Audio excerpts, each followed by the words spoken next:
¿Qué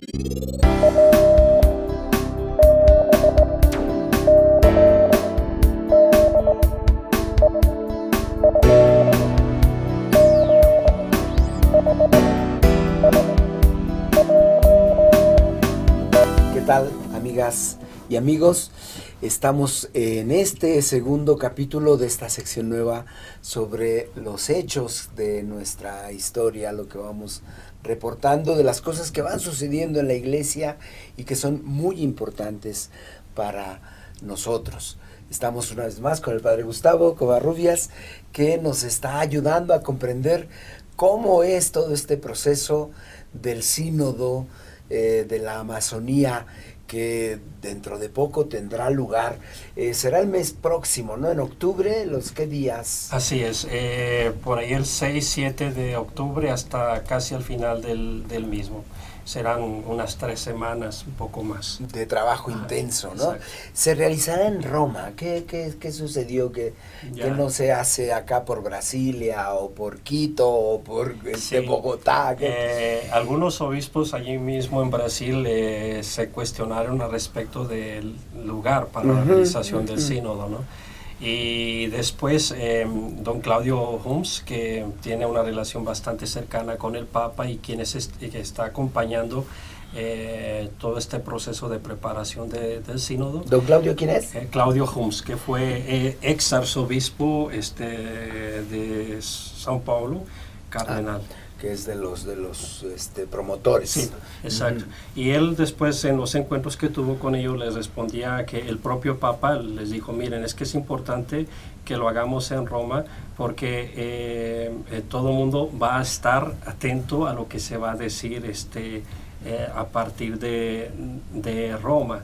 Y para que se entienda también que aunque es un sínodo que foca algunas realidades específicas de la región amazónica, es un sínodo de la iglesia y que tiene que decir algo para las otras iglesias del mundo, porque si no se reforzaría quizás esta idea de que bueno, es para Brasil, es para los otros 8 países de América del Sur y no tiene que decir nada con relación a nuestras realidades. Y aquí yo creo que se debe entender que es sínodo de la iglesia, al punto que inclusive hay otras conferencias en el mundo que están bastante atentas e interesadas con el proceso de preparación y con los resultados eventuales que habrá en el sínodo. Por ejemplo, la iglesia alemana o la iglesia en Australia están acompañando muy de cerca estos procesos del sínodo, porque se van a tocar cuestiones que también ellos las están viviendo pues en carne propia. Yo diría que también aquí en México las vivimos, pero como que todavía no nos cae la ficha de la trascendencia de enfrentar ciertos desafíos de una vez de cara y no estar dejando que el agua nos llegue al pescuezo. Uy, tocas ahí una herida, yo creo que muy importante en la Iglesia de México, que parece que va como por su cuenta, ¿no? Y creo que qué bueno que nos aclaras esto, porque efectivamente la Iglesia que se pone a escuchar, que se pone a reflexionar, a buscar caminos para anunciar a Cristo, no es un hecho aislado, sino toda la iglesia que acompaña en este proceso.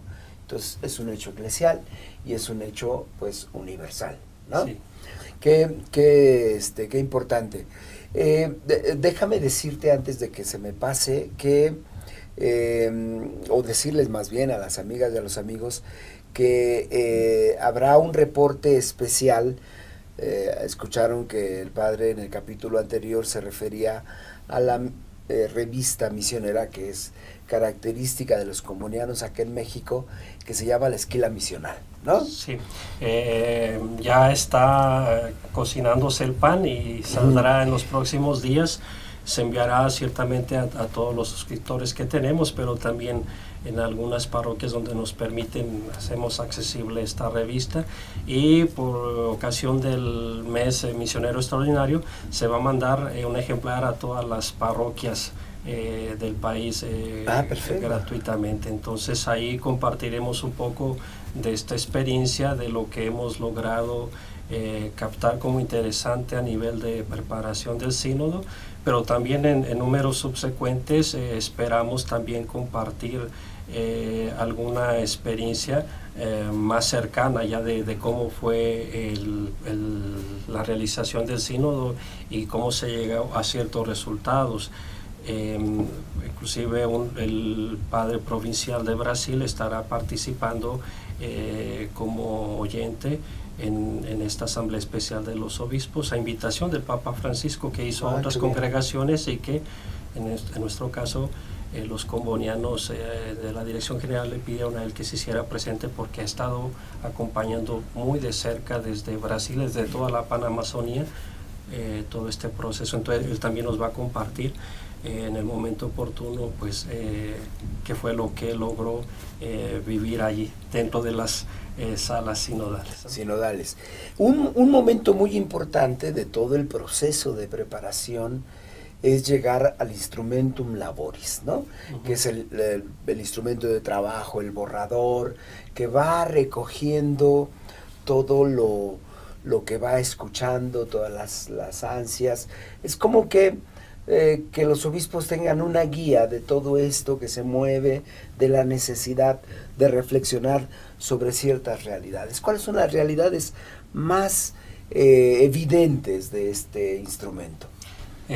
Además de todo lo que hablamos en el capítulo anterior de nuestra entrevista, de toda la crisis socioambiental que afecta a las comunidades eclesiales en la región panamazónica, pues hay desafíos y necesidades y urgencias específicamente, si las podemos llamar así, eclesiales, que los obispos están reflexionando con ayuda de estas asambleas presinodales en las cuales hablábamos. Pues se hizo un ejercicio bastante interesante de escucha, y que se necesita tener pues esta capacidad de investigar, de preguntar, de escuchar, para contextualizar lo que ahí se está explicitando.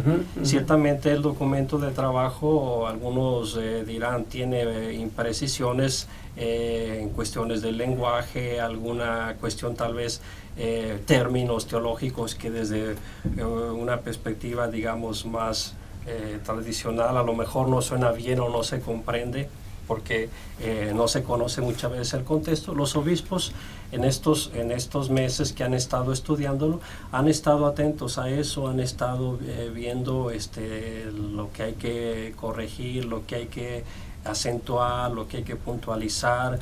Se han estado preparando también para ver dentro de todo lo que surgió como propuestas de las propias comunidades que fueron escuchadas, puede ser por lo que realmente esté más al alcance para dar los primeros pasos en esos nuevos caminos de eclesialidad en la Amazonía. Ellos a nivel de iglesia se han deparado con varias urgencias. Por ejemplo, ayudar con la reflexión y con las propuestas o directrices, esperamos que salgan del sínodo, a que la iglesia en esta región adquiera realmente un rostro más amazónico y más misionero. Uno que ha tenido la oportunidad de conocer aquella realidad, pues se da cuenta de lo que esto significa. Parece como si estuviéramos aquí en siglos atrás, donde se veía la necesidad de inculturar el Evangelio. El Evangelio en la Amazonia todavía no logra muchos contextos conectar con la forma muy especial, muy particular de ver la relación con el medio ambiente, pero también de establecer comunidades. Son comunidades bastante participativas, tienen un sentido de corresponsabilidad admirable, que a veces, con todo respeto, nos falta en muchos lugares aquí en México. la propia realidad del mundo católico, ¿no? Sí, y la propia realidad también los lleva a eso, no solo en la región amazónica. Yo que estuve ya 16 años en Brasil, pues me pude dar cuenta de la efervescencia que había de ministerios eclesiales, de la participación del laico, de una iglesia con una cierta vitalidad, donde el ministro ordenado tiene su lugar, pero no es la figura central alrededor de la cual gira todo. Cada uno se busca que tenga pues su espacio, ¿no? Y en ese contexto también pues ha sido una iglesia o han sido iglesias en la región amazónica que hasta ahora pues han recibido muchos o relativamente muchos misioneros, pero como dice el propio Papa Francisco, pues ha sido una iglesia que está como de visita por la propia realidad tan complicada a veces en lo que respecta a la geografía. ¿Que no pues, se encarna? Que no logra encarnarse. Por ejemplo, nosotros los comunianos tenemos una parroquia en el estado de Rondônia, que en realidad son 2 parroquias que la atiende solo un sacerdote ecuatoriano, que se compone de 30 pequeñas comunidades de ribereños, gente que vive todas las orillas del río Madeira, y que es imposible que les dé una atención adecuada, ¿no? Y esa, como muchísimas realidades, pues cuestionan a los obispos cómo atender al derecho que tienen las comunidades, por ejemplo, de acceder a la Eucaristía cuando se les puede celebrar 1 o 2 veces por año. Solo se puede llegar en muchos lugares por río, los viajes son bastante caros, y quien lleva en realidad con mucha dificultad, pero con mucha fidelidad delante de la vida de fe en esas comunidades, son los laicos, son personas que tienen un sentido bastante profundo de corresponsabilidad, es decir, esta es mi iglesia. Cómo atender a las necesidades en esa región cuando, con todo respeto, hermanos de otras iglesias, pues han ido entrando con mayor facilidad, quizás porque las estructuras de ellos son mucho más maleables, más flexibles, para poder reencarnarse allí, tener un pastor que es fijo, que no está de paso, que hace que parte va una vez al año, ¿no? O 2. Pero que estos que sí logran entrar y se quedan allí, es parte de la comunidad. Entonces es un desafío. Hay poco clero nativo, de origen indígena, cuando sabemos que eso es un elemento importante para poder conectar también con la cultura, con la cosmovisión, con la espiritualidad de la gente, personas que pueden también tener una intuición especial para percibir en dónde está lo que ya el Concilio Vaticano II hablaba de las semillas del verbo que están presentes en esas realidades, en esas culturas, ¿no? Entonces es un desafío bastante grande. También el desafío de la inculturación de la liturgia, en la que ciertos roles, ciertos servicios dentro de las celebraciones pues también pueden ser delegados, pueden ser compartidos, y de ninguna manera pues hacen mella a lo esencial de la fe, ni siquiera cuestiones dogmáticas. En Brasil es tan común por las necesidades ver que muchas comunidades pues tienen celebraciones de la palabra prácticamente durante todo el año, con la excepción de la fiesta patronal, cuando logra ir el sacerdote a celebrarles una Eucaristía, y la gente es igualmente católica. Pues también pues quisiéramos que alguien estuviera aquí un poco más presente, claro, ¿no? Claro.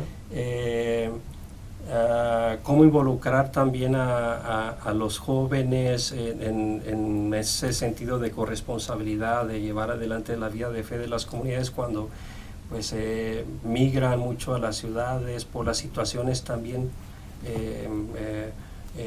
de política o de falta de política socioambiental, pues migran, abandonan esas mismas comunidades. La cuestión del diálogo ecuménico, interreligioso, qué papel tienen los medios de comunicación para ayudar a la difusión del Evangelio, en fin, una serie de cuestiones que que los obispos están dispuestos, yo los veía, a enfrentar con bastante apertura de mente y de corazón. Qué importante la apertura, porque me da la impresión que hay como que se juega esta iglesia clericocéntrica, ¿no? En lugar de ser una iglesia cristocéntrica, ¿no? Porque se juega mucho, me da la impresión mucho el poder clerical. Creo que a lo largo de la historia de la iglesia nos hemos centrado mucho en que el servicio, el ministerio es un servicio, tú y yo somos ministros y estamos al servicio de Dios en su pueblo, ¿no? Pero cuando se pierde de vista este carácter servicial, ¿no? El que quiera ser el primero, que sea el último y el servidor de todos, y se pone como boca abajo, ¿no? Como se invierte el sentido, el servicio se vive como un poder, ¿no? Y entonces, porque me llamaba la atención que decías, el clérigo, el ministro ordenado, pues es uno con la comunidad, ¿no? Sí. Y muchas veces esto en la historia de la iglesia y en la historia de nuestra iglesia romana, pues eso ha sido una dificultad, porque es quién manda aquí, quién dice la última palabra, quién está a la derecha, ¿no? ¿Quién es el primer ministro? Y sí se necesita revisar. Yo creo que por eso ha habido como reacciones en algunos sectores como muy violentas, ¿no? Porque obviamente si lo que hay que garantizar no es una especie de protestantización de la experiencia católica, ¿no? Porque si no hay celebración del sacrificio, si no hay celebración eucarística, pues que hay celebración de la palabra, tan, ¿no? Y si hay como posibilidad de guardar, pues ¿cuánto tendrías que guardar de reserva para que te baste para un año? Para un año, en esas condiciones, ¿no? Climáticas húmedas. Ajá, se pierde, yo creo que como el sentido fundamental del encuentro con Cristo en la celebración eucarística, porque obviamente una de las cuestiones es cómo garantizamos el derecho a la Eucaristía, sí, que es fundamental. Nuestra expresión de fe no subsiste si no hay el alimento eucarístico. Sí, esto es, yo creo que es la base de todo. Si no se entiende que todas las comunidades tienen derecho a la Eucaristía y que si no vemos la manera de atender a esta necesidad, este derecho, pues tampoco podemos estarnos quejando de que de repente pues nuestra iglesia va menguando y nuestras comunidades se van debilitando y van perdiendo la esencia, ¿no? De una fe que es también esencialmente eucarística. En estas asambleas presinodales surgieron varias propuestas que recoge el documento de trabajo con relación a los ministerios y que, repito, valía la pena contextualizarlos. En algunos sectores de la iglesia que están tal vez haciendo bastante ruido con esto, inclusive fuera de Amazonía, contexto, ¿no? Sin conocer la realidad, sin tener un corazón realmente de pastores, un corazón católico que se conmueva delante de las necesidades y de las urgencias de las iglesias hermanas, pues tiran así al aire como francotiradores y a ver a quién le pega, ¿no? Ajá, sí. Valdría la pena retomarlas. Estas sugerencias dicen, pues estas comunidades, y lo recoge el documento de trabajo, recuperan aspectos de la iglesia primitiva, no es cosa que están inventando, es algo que ya hemos vivido en periodos importantes de nuestra iglesia y que por la situación histórica fuimos perdiendo y que tenemos, yo creo, el derecho y la responsabilidad de recuperar, y más delante de desafíos como los que se viven no solo en Amazonía, también, yo digo, aquí en México, en otras muchas iglesias particulares. Ellas recuperan aspectos de la iglesia primitiva cuando ella respondía a sus necesidades creando nuevos ministerios. los ministerios oportunos. Dentro de estos nuevos ministerios que se propone reflexionar, discernir en este sínodo para la Amazonía, está el promover primero vocaciones autóctonas de hombres y mujeres como respuesta a las necesidades de atención pastoral sacramental. Se trata de indígenas que prediquen a indígenas a partir de un profundo conocimiento de su cultura y de su lengua, capaces de comunicar el mensaje del Evangelio con la fuerza y la eficacia de quien dispone pues de un cierto soporte cultural para ello. Como misionero tengo la experiencia que por más esfuerzo que haga con la mayor intención del mundo, siempre se me escapaban sutilezas en la comunicación, en el trato con las personas allí en Brasil. Y más que un brasileño es quien puede entender ciertos códigos de lenguaje, de conducta, de cultura. Y él debería tener pues en principio una mayor facilidad para poder tocar eso con la luz del Evangelio.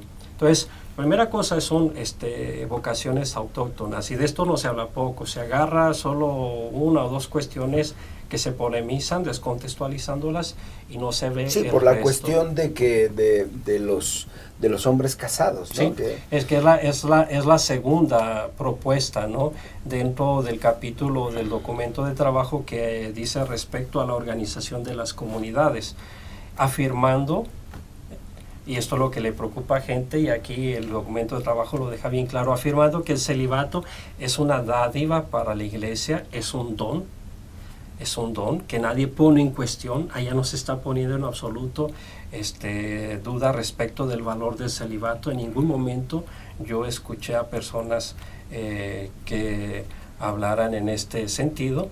Se pide que para las áreas más remotas de la región se estudie, se evalúe la posibilidad de la ordenación sacerdotal de personas ya mayores, de preferencia indígenas, respetadas y reconocidas por su comunidad, aunque ya tengan una familia constituida y estable, con la finalidad, y aquí está lo más importante, de garantizar, de asegurar los sacramentos que acompañen y sustenten la vida cristiana.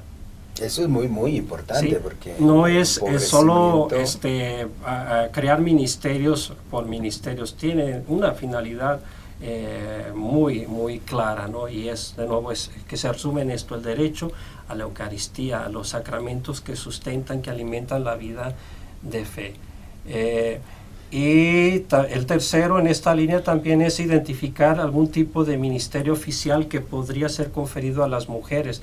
Aquí ellos no están hablando específicamente de que, solo están reconociendo que la mujer tiene un papel fundamental en la vida de las comunidades eclesiales en la Amazonía, pero si lo vemos también aquí en México. Bueno, acá en México la iglesia está sostenida por el ministerio de las mujeres. Sí, entonces, cómo también reconocer este papel de alguna manera, inclusive desde el punto de vista ministerial. Aquí no se está hablando de diaconisas, no se está hablando de sacerdotisas, que es lo que de repente algunos grupos por ahí promueven con dolo, porque sí, eso no es honesto, no lo dice nunca el documento de trabajo, yo no lo escuché así.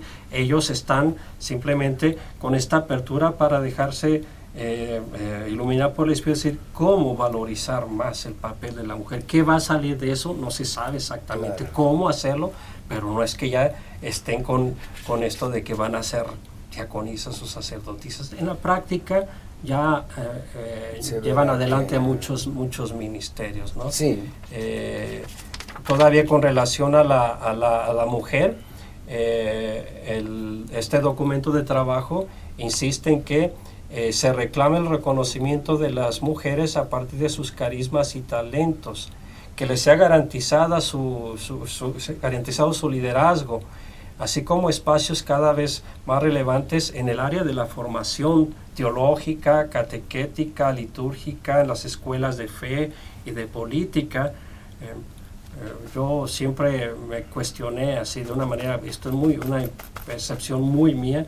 Hablamos mucho de la iglesia madre, pero quien manda es el padre, o sea, no se ve mucho la madre, esta dimensión pues sí, de la mujer, y cómo, Sí. cómo realmente ¿Cómo se integra, no? sí, ¿Cómo se integra? sí, esta dimensión, inclusive a nivel también de ser consultadas, de participar a la hora de tomar decisiones.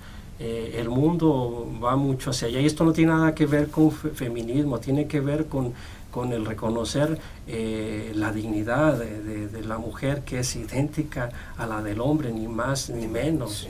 No tiene nada que ver con feminismo, es cuestión de dignidad, y aquí es cuestión también hasta de sobrevivencia, ¿no? de nuestras comunidades de fe, porque son ellas las que hasta ahorita llevan adelante muchas de estas comunidades. Sí, y yo creo que entendemos, amigas y amigos, cómo el solo plantear estos temas, estas urgencias, necesidades a una iglesia que necesita recomponerse en orden a la realidad que está viviendo. Tú hacías referencia a las primeras comunidades, porque la iglesia tuvo siempre esta capacidad de organizarse para responder.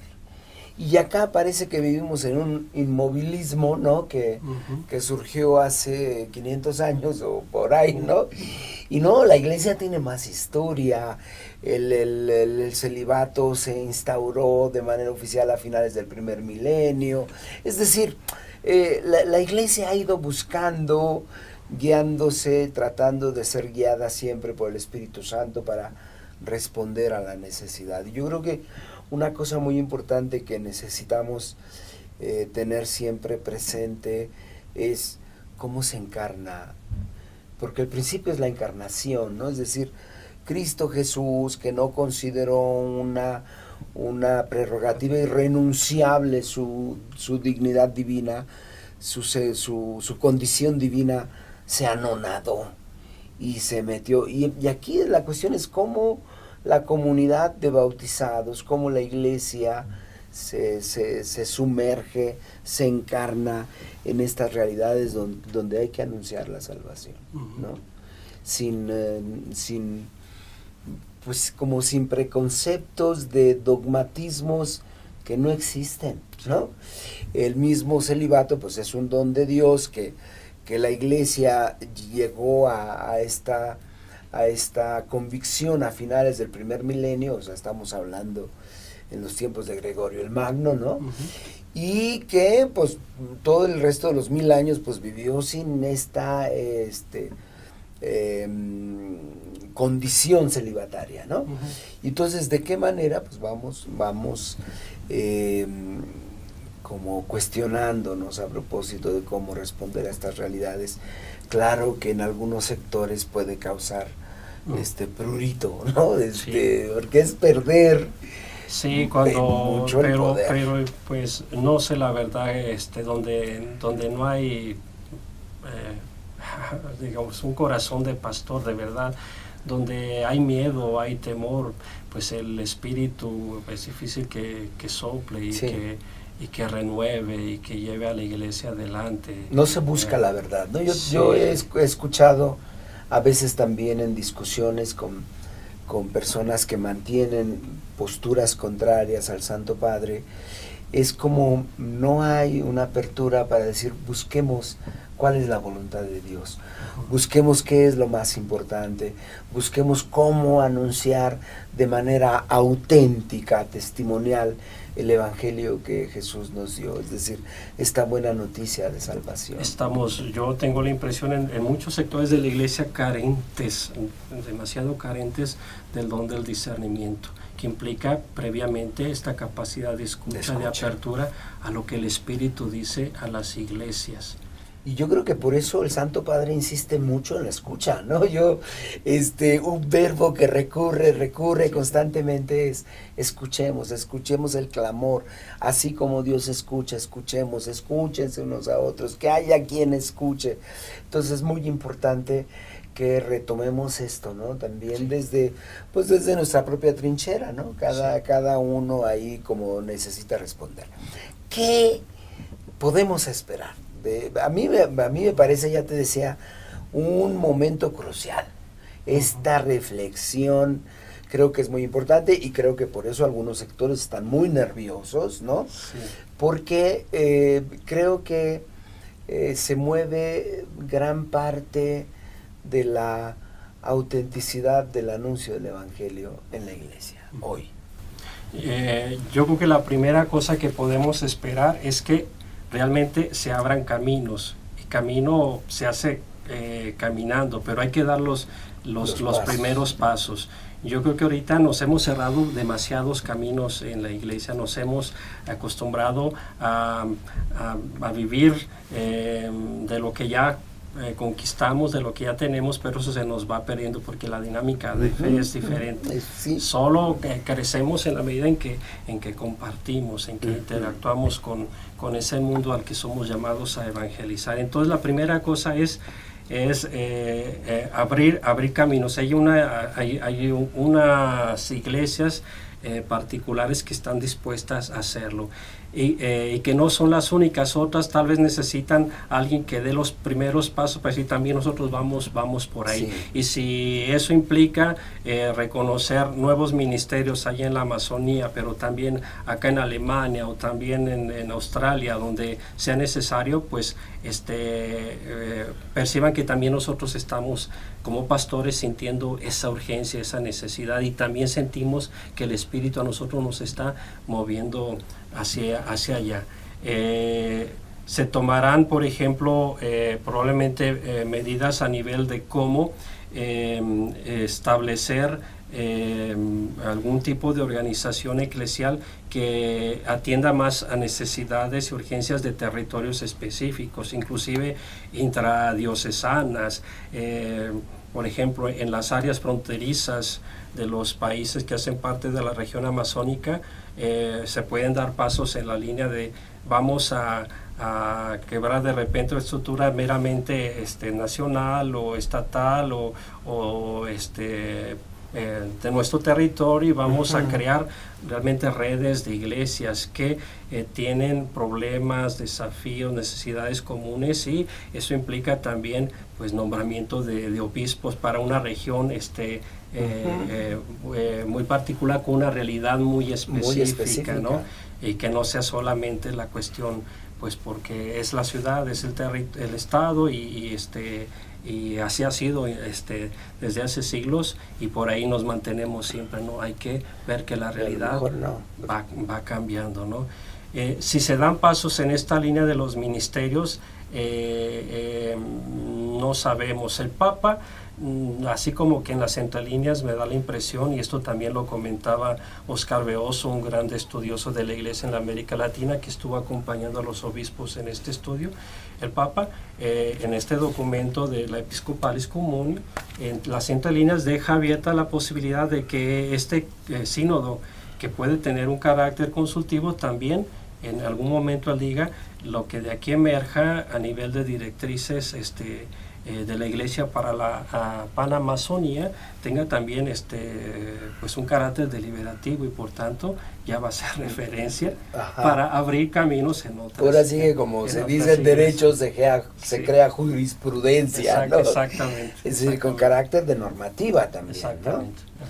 Lo cual pues sí tiene ahí como muy nerviosos algunos, pero a mí me parece muy importante subrayar la oportunidad de reflexionar en temas que no solamente atañen la región amazónica, sino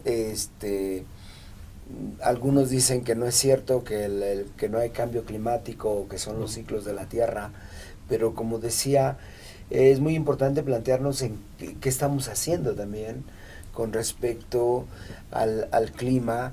Es muy importante qué hacemos con esta casa común, que no es mía, que no es propiedad del gobierno tal o del otro gobierno, sino que es la casa común.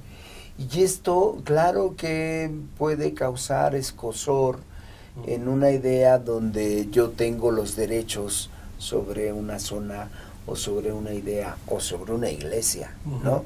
Sí mueve profundamente un cierto estilo de ser iglesia. Sí, sin duda. Y esto, amigas, amigos, lo hemos dicho en muchas ocasiones, que efectivamente este estilo de ser iglesia, pues la realidad lo está llevando a cuestionarse de cómo estar como iglesia ante el mundo, ¿no? Y entonces, pues es bello poder reflexionar sobre esto, ¿no? Uh-huh. Y qué fortuna tú que anduviste allá también siendo testigo de estos procesos. Con un cierto interés también, lo confieso, de que como misionero el día de mañana me pudieran inclusive dar la oportunidad como congregación de regresar a trabajar a Brasil y por qué no a una región tan particular como es la región amazónica. Entonces de alguna manera ya fue como comenzar a preparar el camino. Si Dios así lo permite, si mis superiores también lo creen oportuno, ¿no? Pues será fabuloso. Quería preguntarte algo todavía. ¿Te parece que de esto también podemos esperar una renovación, un relanzamiento del ardor misionero en la iglesia? Yo creo que sí, porque cuando hay diversidad de dones y de ministerios que son acogidos como tales en la iglesia, así como Pablo en sus cartas dice, en la iglesia hay profetas, hay también apóstoles. En la iglesia también hay este don particular de la misionaridad que dice respecto a todos los bautizados en general, pero también a algunas personas que se sienten de una manera específica llamadas a esto. Evidentemente que sí, debería hacer a nuestra iglesia en general pues más sensible a las realidades y a las necesidades del mundo, a lo que decía el Vaticano II, a las tristezas y a los miedos, a las angustias, a las esperanzas de esta humanidad. Si hay eso en el corazón del católico, hay naturalmente el impulso del Espíritu para ir a dialogar, a enfrentar esa realidad, a anunciar el Evangelio de la misericordia, de la alegría de la vida, que no excluye absolutamente ninguna de las realidades humanas. Yo creo que aquí está la cuestión esencial a veces cuando no se comprende la importancia y la relevancia de esto, de que por diferentes motivos y circunstancias hemos reducido nuestra fe a un ámbito demasiado intimista, muy de conservación, cuando la fe, si es auténtica, ella siempre establece puentes con la vida, con la realidad. Hay una relación estrecha entre ambas. Todas las realidades, absolutamente todas las realidades humanas deben ser tocadas por el Evangelio, y por eso se habla aquí de medio ambiente, se habla de ecología integral, porque es una realidad también que atañe al ser humano, ¿no? Sí, sí. Nos involucra totalmente, sí. Nos involucra totalmente y no podemos permanecer, qué importante que lo digas de manera intimística, en una cosa ahí, yo con Dios, Dios conmigo, ya el resto no me importa, porque eso no es vida cristiana, sí, ¿no? Exacto. La vida cristiana se vive en el horizonte humano, siempre, sí, ¿no? Sí. Y qué importante que ahora el Santo Padre nos invite también a considerar la casa del entorno humano, la casa común, que es el mundo que Dios ha creado para nosotros, ¿no? Hay que decirlo, y para todos, pues, no nada más para algunos, y eso pues sí tiene que replantearse. Y la iglesia que está en esa casa, que la iglesia no está en las nubes, está y debe estar acá, ¿no? Acá, sí, como el maestro, alguna vez decíamos, comentando algunos de los evangelios, pues Jesús se sale del templo para andar en la calle, ¿no? Sí. Jesús se hace callejero, y los seguidores, los discípulos del maestro necesitamos andar también acá en la calle, ¿no? Si no hubiera callejeros como Pablo, pues no estaríamos tú ni yo aquí claro. estas cuestiones, ¿no? Y así los grandes misioneros también que el Espíritu Santo ha suscitado. Pues amigas y amigos, ahí está el reporte completito, ¿no? Yo creo que nos darás algún enlace por si alguien no consigue la revista de la página de los comunarios aquí en México, propia revista, sí. para que se pueda consultar. Lo pondremos en la descripción, para que a partir de de octubre puedan ir siguiendo. Por lo pronto, pues te hago la invitación para que pasando el sínodo, pues lo podamos comentar. ¿Qué te parece? Con mucho gusto, y te digo, espero tener pues algunas algún reporte de informaciones, digamos, casi de primera mano ahí, de gente que estuvo como yo ahora. Ay, pues nos encanta, ya está hecho entonces el contrato. Iremos, pues lo comentaremos ya cuando se haya celebrado este sínodo, que es, como decíamos desde el principio, un momento crucial, importante en el camino de la Iglesia de nuestro Señor, ¿no? Pues muchísimas gracias por esta invitación, y yo hago un apelo para orar por estas iglesias hermanas que están con un corazón realmente abierto, buscando discernir la voluntad de Dios para el anuncio del Evangelio en sus territorios, y que también el Señor nos conceda la gracia de con estos eventos que son de la Iglesia Universal, también nosotros pongamos, como decimos, nuestras barbas a remojar, siempre con este sincero deseo de ser más fieles al Evangelio aquí en México, en donde nos toca a cada uno pues ser testigos del mismo. Muchas gracias. Pues muchas gracias, Padre Gustavo. Muchas gracias por acompañarnos en este nuevo proyecto. Coméntenos a ver qué les parece, qué nos sugieren, compartan, y pues nos vemos aquí en otro capítulo más también en la próxima semana de Tierra Buena para el Día del Señor. Bendiciones. Hasta luego.